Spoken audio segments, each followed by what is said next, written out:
Okay, now before I get started, you guys know I usually cut to the chase. Recently, I found and purchased a very old cookbook. For cooking enthusiasts, you probably are very familiar with this book by Boston Little Brown and Company. This is the Boston Cooking School Cookbook by Fannie Merritt Farmer. This book was published in 1908. The original was the first edition was published in 1896. So when I found this, I knew I had to have it, and within its very brittle pages, I found this really cool handwritten recipe. This probably belonged to someone who owned this cookbook. Now, this is a very simple and basic recipe for spaghetti sauce, and as you can see, part of the page is ripped. Some of the wording is very old. By the way, more if you like plenty. That is a cook after my own heart. You guys know I like to go rogue on recipes and add my own spin. So I actually took to Instagram because there was one particular word that I could not figure out, and I just needed a fresh set of eyes to look at it, and it was this word right here that looks like, in my opinion, an M-A-L-I-S-A, but Instagrammers pointed out that it meant Italian, which makes sense because the next word is paste. So probably Italian tomato paste. So going off this vintage recipe, and by the way, I have no idea how old this handwritten recipe is. I'm just going to guess it's probably older than 50 years. I don't know if it's as old as this book, but on the back are more instructions on making the spaghetti pasta for this dish. So I was inspired to sort of come up with my own recipe using this handwritten recipe. And I like the idea of mincing and chopping my own meat. I want to try it because typically in this day and age, when making a meat sauce, you're pretty much using ground beef.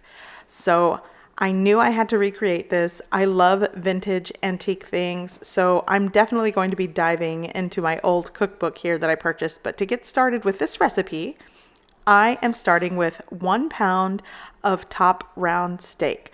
I went to the butcher and showed him this old recipe, and he said, you know what, just use this. So I am going to cut and mince this top round steak. You can definitely use a pound of ground beef, but just to sort of, pay homage to that little handwritten recipe, I'm going to do what it said, and I'm going to mince my own meat. Mind you, this doesn't look very safe with 2 knives, so just stick with 1 knife. But basically, this is what it looks like when I'm done. Like ground beef. So again, just skip this part and you can use a lean ground beef. But here it is, 1 pound of top round steak minced. Okay, so in the recipe it said to use 3 large onions. I am only going to use 2, but it's your spaghetti sauce, so however you want to make it, definitely use 3. I'm also going to opt to use the add plenty more of garlic, so I'm going for 6 cloves of garlic. I'm going to give my onion a dice, and then I'm going to mince my garlic. And I'm also going to use other ingredients that were not listed in that recipe. But here are my chopped onion, my minced garlic back there. I'm also going to be using a 24-ounce bottle of tomato sauce. This particular brand is imported or a product of Italy. I really want to have like an Italian flavor to the spaghetti sauce. I'm also using tomato paste. There were no amounts in this recipe, so I kind of had to guess. So basically I had a jar of tomato paste in the back of my refrigerator from another recipe I used like last year. So I scraped everything I had left in this jar, which gave me 3.4 ounces of tomato paste. So let's just make it 3 to 3.5 ounces. I'm also going to be using a teaspoon of dried Italian seasoning. This is a McCormick seasoning blend.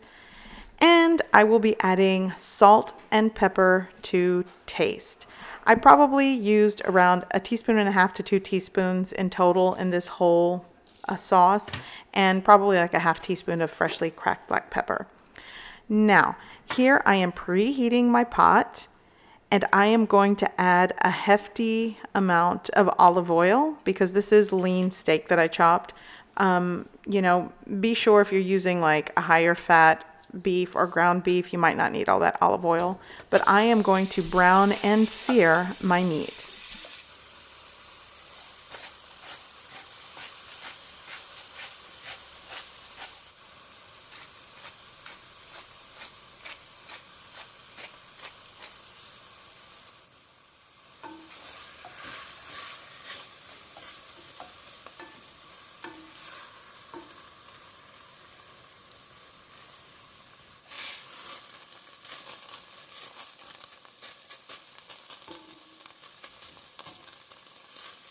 Okay, so now that my meat is seared and browned, I'm going to remove it from the pot. And then after, I am going to continue by sauteing and cooking out my garlic and onion. And I will be adding some other seasonings and spices. By the way, be sure to check the description below this video for the ingredients and measurements used in this recipe.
Okay, so I'm going to continue sauteing my onion and garlic until it looks just like this.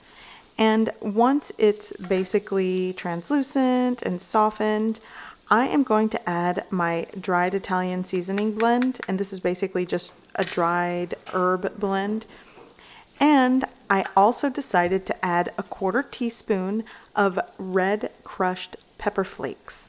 That is optional, but if you do have it in your pantry, I suggest you give it a try. It really adds flavor and boosts the flavor of this sauce. So I'm just going to cook the onions and combine it with the dried seasonings just to give the dried seasonings a chance to open up and develop and become aromatic.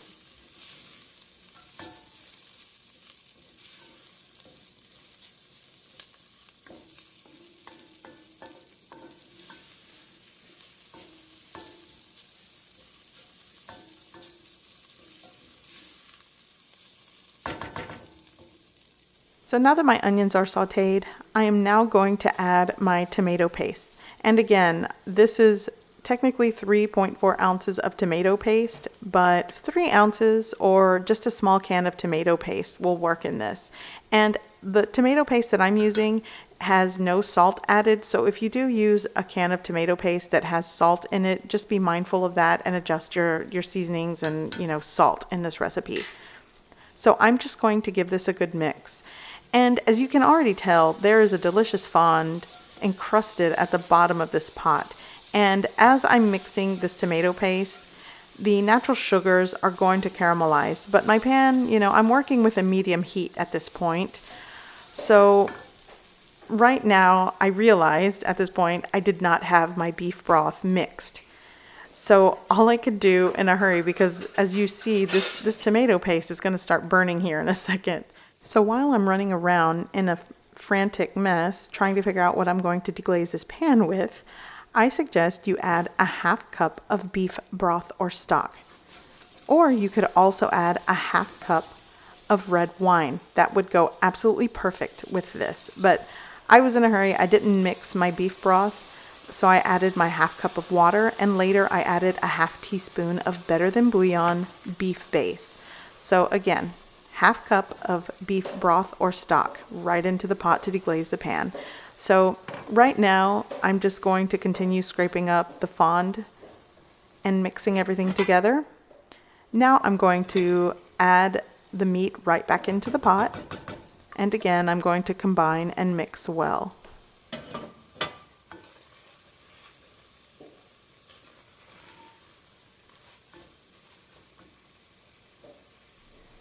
Now I'm going to add my tomato sauce. This is 24 ounces of tomato sauce.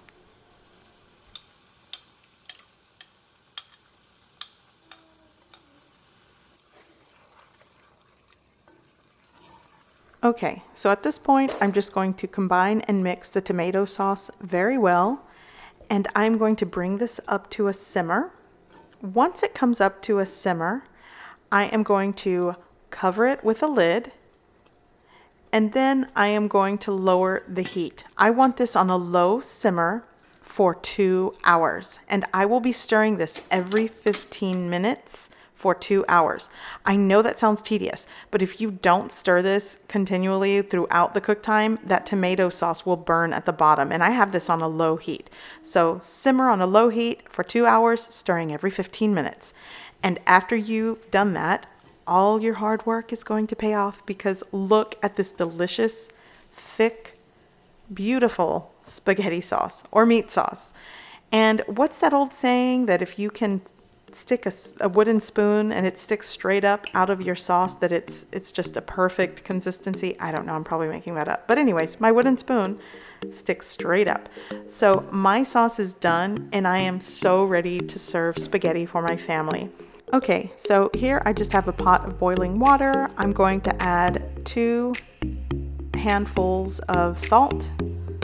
And then I'm going to add around 8 ounces of pasta, and I'm going to cook it according to the directions on the package, around 11 to 12 minutes.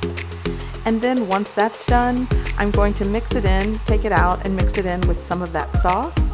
And then I'm going to ladle this delicious, hearty, thick spaghetti sauce, just the way we like it. I love this, and this is going to be my new meat sauce recipe. So I'm going to cover this with freshly grated Parmesan cheese, and dinner is served. I hope you give this recipe a try. I hope you like it, and thanks for watching.